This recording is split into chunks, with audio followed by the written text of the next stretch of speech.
It is my distinct pleasure to welcome you to the second of our first-year program lecture series.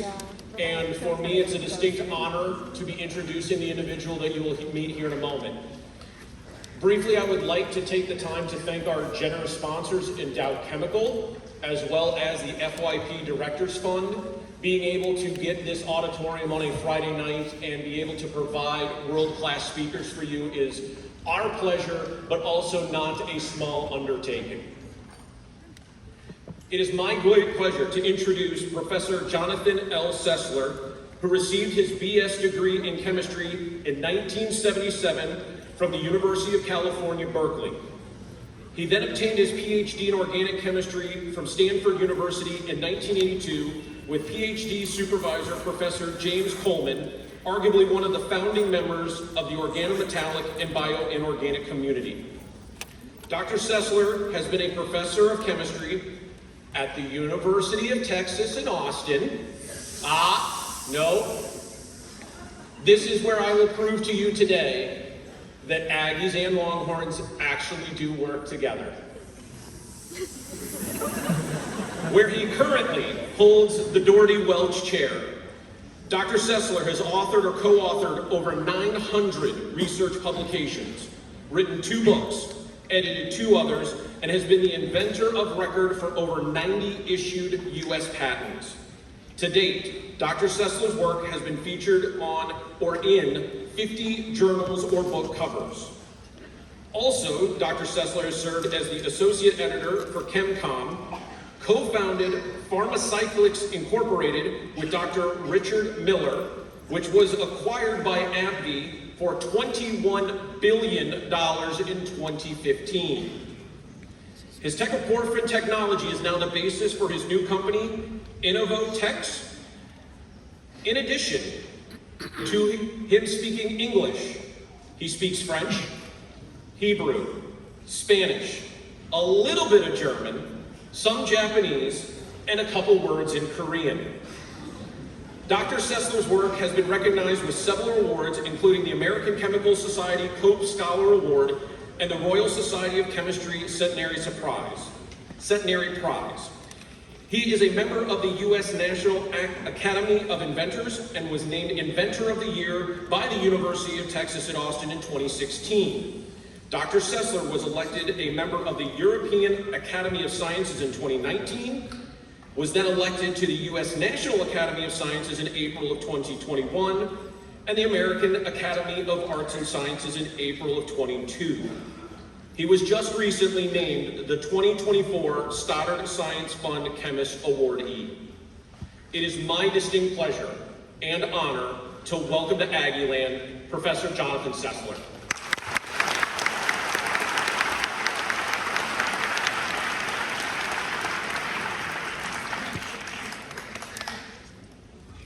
Thank you all for being here. You heard that I come from TU land or tea sipper land, and I found that tea with vodka is pretty good. We can do that.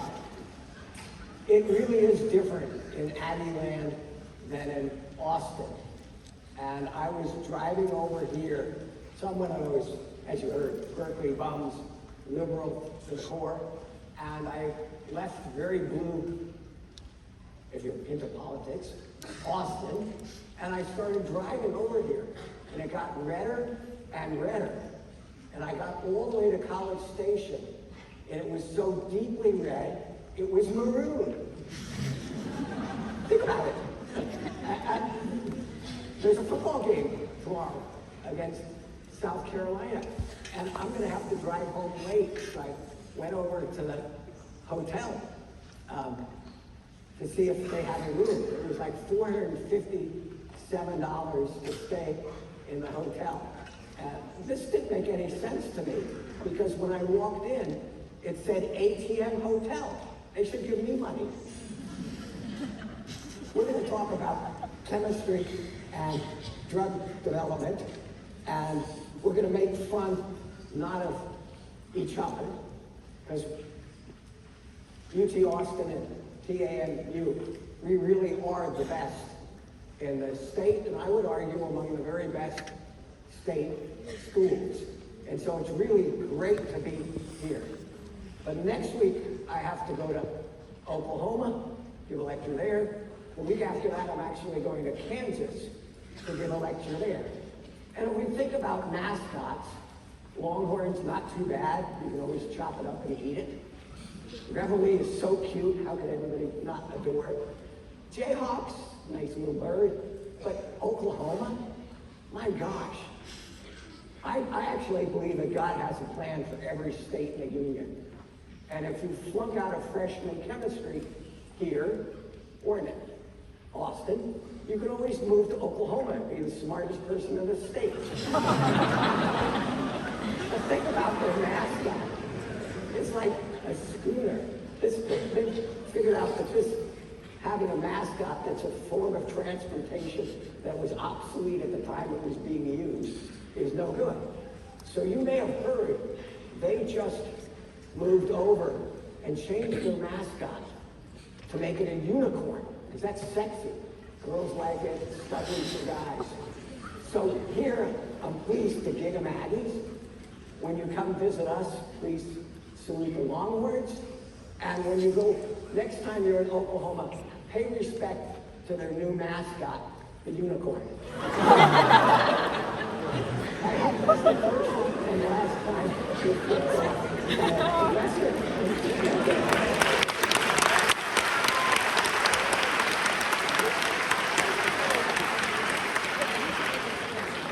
let's talk a little bit about how we're trying to make drugs and why we got into this. And this will be organic chemistry. I recognize that many of you have not yet had that, so we'll try and explain as we go along. First, as always, I'm a professor, and you've probably noticed that professors don't actually do anything. We sit in our office and drink coffee, and so science gets done by you, by young people. And as freshmen, maybe not yet, but in 4 or 5 years from now, you will be on the front lines of research. And so it's these young people in my lab who have done what I'm going to tell you about. Particular shout out goes to Jonathan Arambula, who came to my lab about 10 years ago, joined with me and Andy Anderson, Calvin Chow, Esther Meyer, helped a lot, Adam Cedric, Gregory Theobald, Jin Chen, have really been the ones I'm going to talk about most today, Masakashi Ishida, and we'll get started. So this story starts a very long time ago. It starts with a class of compounds called porphyrin. And for the organic chemists, we use these little points, or where vertices, to show carbon. And then we'll put the other elements in the periodic table here with the actual symbol. So this is nitrogen, and this 5-membered ring is called pyrrole. The whole ensemble is porphyrin, and you probably know this as iron. Iron porphyrin in our body we know is heme, wrapped in a protein, it's called hemoglobin. And if you cut yourself, it comes out red. That's the color of blood. It changes a little bit whether it has oxygen or not. So I thought this would be great. If you go through and count, there are no fewer than 4 Nobel Prizes for nature's, we call this tetrapyrrole because there's 4 of them. And I came to Texas, and I thought, okay, I'll keep, like my old boss, Jim Coleman, I'll keep working on these porphyrins, and maybe people in Stockholm might find a 5th Nobel Prize for me. Seemed like a good idea.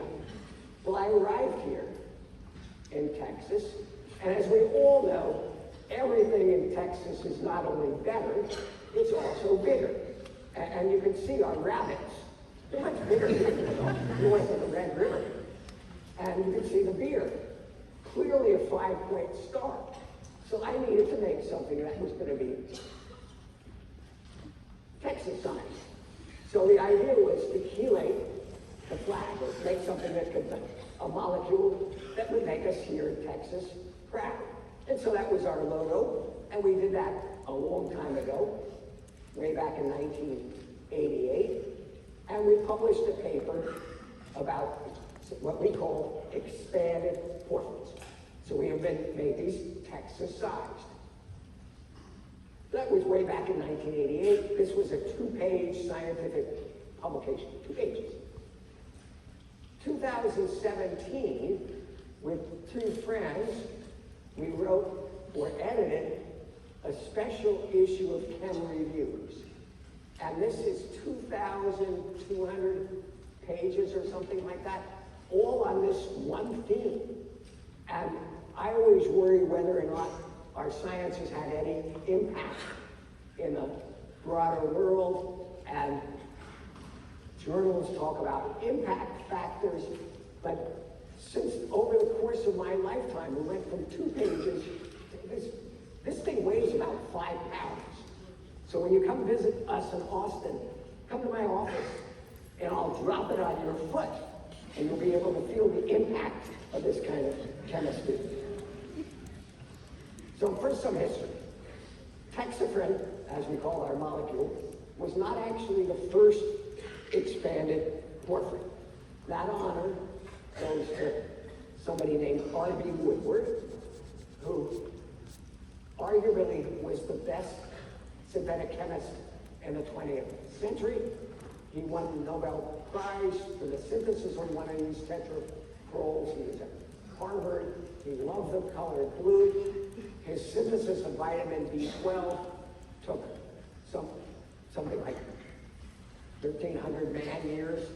And along the way, he had discovered an impurity.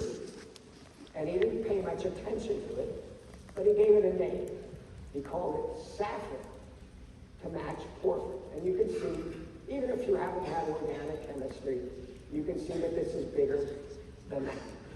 And why is porphyrin called porphyrin? So if you've studied ancient Greek, you know that porphyra means purple. And if you ever get a chance to visit the Vatican Museum, arguably among the wealthiest of museums, they have all kinds of things in purple or porphyra marble. Well, this compound turned out to be blue-green. Those of history of chemistry folks know that R.B. Woodward loved the color blue. So we got this and we called it saffron, or sapphire. And he disclosed this in 1966. I wasn't around. Emanuel Fogel, the late Emanuel Fogel, was there, talked about how he presented this. So that's great. And we decided after we made Hexafrin that we'd start going back and taking a look at this compound. The famous R.B. Woodward had never had time or interest in making. And I had a student, early student, named Mike Sear. And he was at a very different stage of life. I started my job at the age of 28, so I was sort of still a raspy dude, working all the time. And Mike Sear was, and still is, older than me. Funny how that works. And he arrived, and he was at a very different stage of life.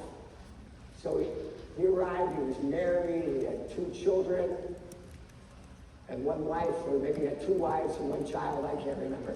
But it was a completely different stage of life.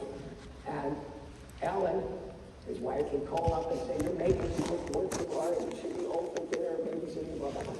So finally I said, okay, just make a bunch of metal complexes. So porphyrin, iron, but also magnesium, cobalt, and related compounds. But nothing seemed to work. And so finally I asked, Mike, why don't you write up how you made this, which is better than Woodward, but only because Woodward didn't care. And get a crystal structure, which allows you to use X-rays to see what the molecule is. And you need small single crystals of high purity. So we worked and worked together. And he had a friend, John Seibert, who's now like dean at UT Dallas, done very well. And John came over to take a look with his little microscope, magnifying glass at the crystal. But here in Texas, especially in the spring, you get cedar fever, at least in Austin. Maybe you're exempt from that. And poor John took over a crystal, and he had to, and the crystal jumped up his nose. So that was our first toxicity study. Months later, they got another crystal. They said, boss, we have a crystal structure of suffering.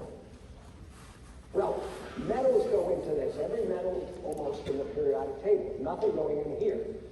But you got a crystal. And what we found was that fluoride anion, so this is minus, was going into the center here. And so after the fact, with the help of colleague Greg Iverson, one of our spectacular teachers, we realized that this bigger system would act as a base. So all these nitrogens can pick up a proton. Just like if you're taking ammonia, you add acid, you get the ammonium. Then that plus made a nice little ring into which the minus of that. So this was obviously not what we designed. As I said, 4 Nobel Prizes, 100 years of looking at metal complexes. All of a sudden, we're finding something negative. And anion recognition, here, Professor Francois Gavai, one of my heroes and friends, he's one of the leaders in this area.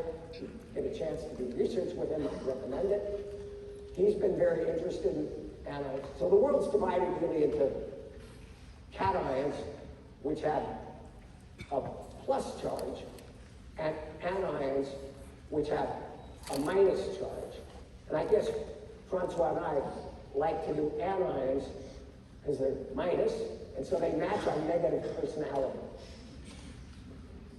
So now you know how it really was. And sitting in a bar, I've made so many mistakes that I now think of my life as pure research. And Einstein always says it nicely, if we knew what we were doing, it wouldn't be research, would it?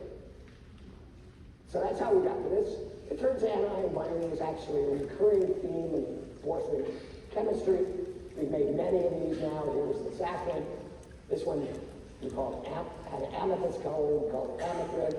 This one, which wraps up, is turquoise, so we call it turquoise. And then this one we called octafrin 1000001, because by now we need some systematic non-color based nomenclature. So I want to highlight a very early example.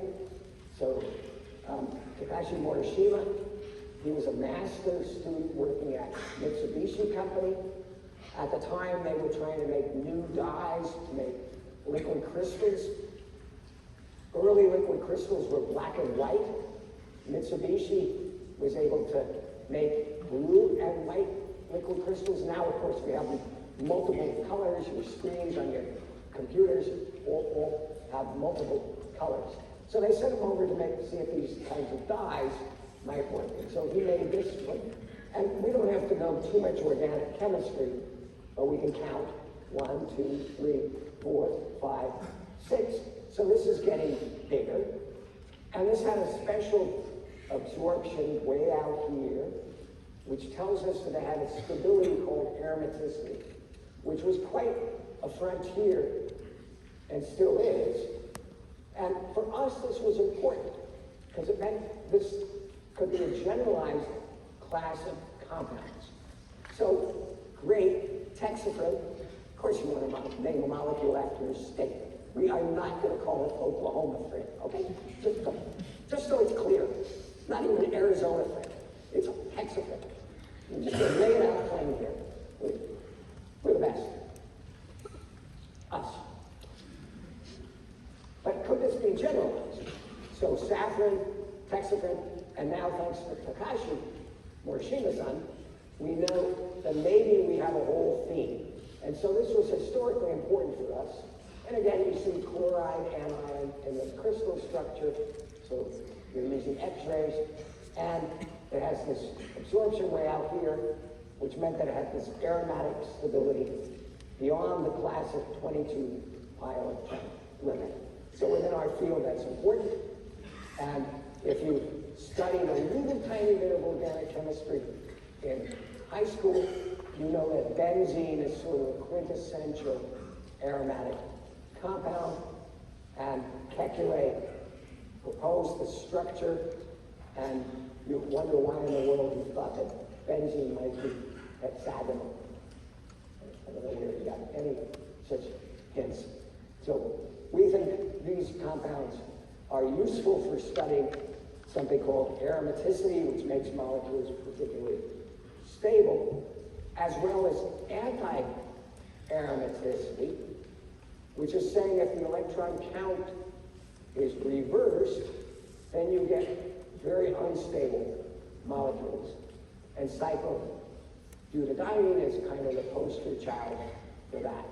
And you count the number of electrons in your pi system, or the electrons above and below a plane, and if it's 4n plus 2, it should be aromatic. And if you count them, you get to 4n, then it should be anti-aromatic. And I think that kind of counting works really well. Again, I hate to make too much fun of my future hosts next week, but you heard about the Sooner who finally got a degree in mathematics for learning how to count to 21. They arrested him for indecent exposure. I didn't say that out loud. Okay.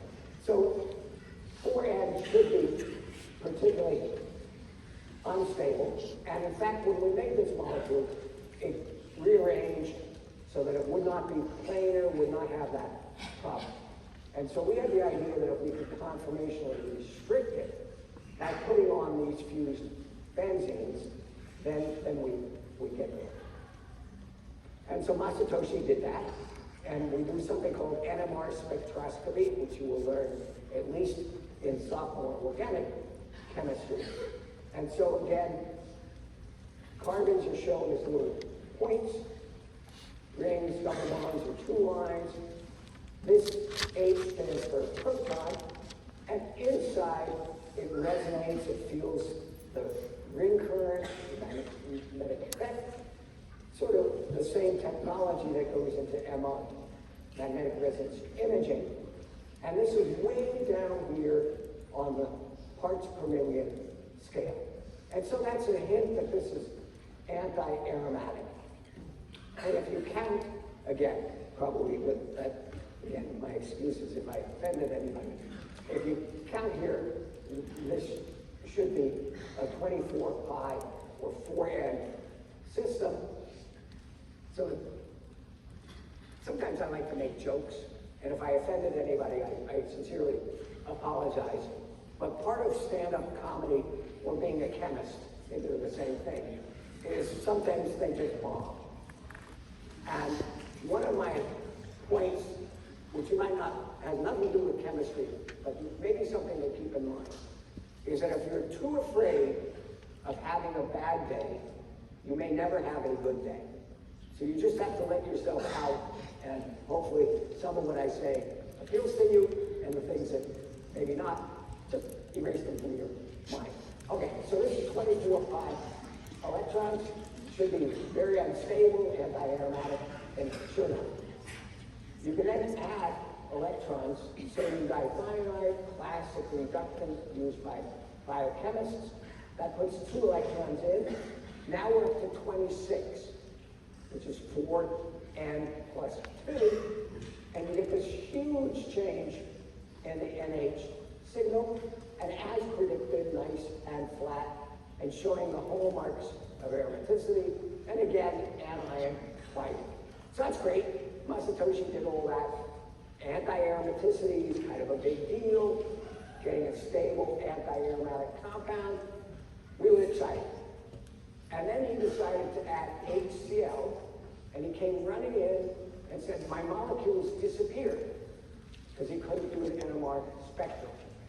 And what had happened, but he could do an EPR experiment, and he was at the lab with Shinichi Fukuzumi. Fukuzumi was big Japanese boss professor, and he's one of my heroes. Fukuzumi did his studies here in the United States with Jay Kochi, who then moved to Houston. He's no longer with us. And I don't know how many of you are non-native English speakers, but probably quite a number of you on it. And Fukuzumi, coming from Japan, obviously not very good at English, and his boss, after 6 months, said, "You're fired. Your English is too bad. Go back to Japan." And of course, Big Japanese was 2 months in, only got your mouth, and was allowed to stay.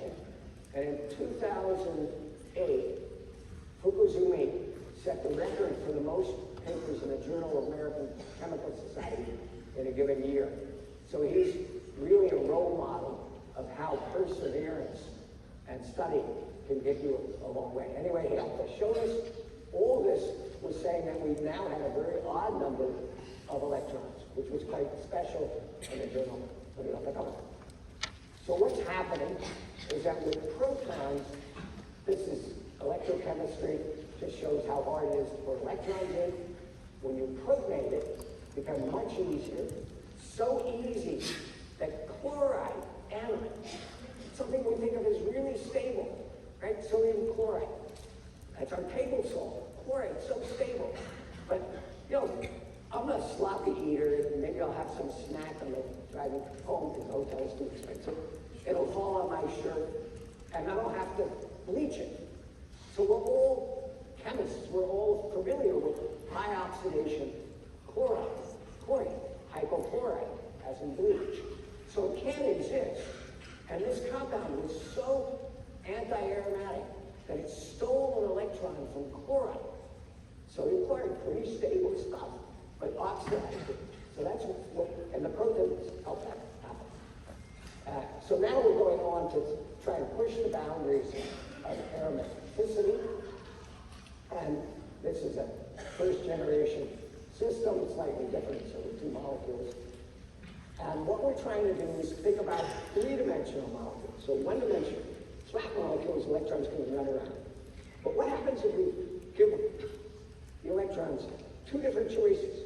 Little ring, big ring. Do they talk to each other? Does this stay here? Does this go here? Do we get commingling? So that was the scientific question.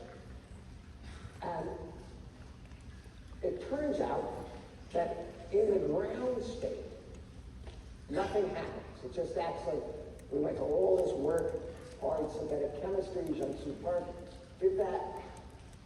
There's a big ring and a little ring, and basically they coexist. There's no communication, no marriage. But if you start pulling out electrons, the big ring, like a big particle in a box, if you've done a little bit of quantum mechanics, that comes out first. Then the second one comes out. And now the total number of electrons is 40, or 4n. Should be anti-aromatic. But this is a biradical. It's 2 sets of unpaired electrons. So remember, if you're doing your bonding, you do hydrogen, that's great. Helium, you're into the anti-bonding. You have an unpaired, partly filled orbital, it's not so stable. That's what's going on here. But with 2 of those, now it's talking, and the whole thing acts pretty stable and aromatic. So, this is supported by calculations, and a fellow named Baird had predicted this many years ago, and we think this was the first experimental demonstration of that. And you can do this by calculations. These are so-called nuclear independent chemical shifts, and the strong negative value is consistent with aromaticity. So we like this chemistry of paroles. I was giving a lecture at Northwestern, and one of the students really wrote this, sketched out this cartoon, which is Jonathan Sessler, sentenced to life without parole. So that's how you spell those 5-membered rings. And of course, we're always joking that we feel like we're in jail because we're always on parole, being let out for good behavior. So we're having fun making all kinds of fancy, elaborate molecules. Making molecules take up 3-dimensional space is not so easy. So here's one, here's the control system, and you can see the 3-dimensional system. These are just reflections of a color, how much light It's going in and at what wavelength. And this compound goes from sort of non-aromatic to aromatic. When you protonate all the nitrogens, the electrons can move around a lot more easily. And again, this is the kind of thing that keeps us busy. We're trying to make analogies between belts or tubes and retain the parole chemistry that can be used to bind anions and capture cations. And this is not easy chemistry. The yield for this particular one was 0.76%, which means you put 100% in and you only get a tiny bit out, even less of this nicely symmetric one. And you even did this chemistry, but it was considered a pretty spectacular molecule, and was lucky enough to be highlighted on the Journal of the American Chemical Society, which is one of our top journals in chemistry. So that was fine. And so we really think aromaticity is kind of fun, and this one of astrophysics colleague maybe. You can see we have the same hairstyle.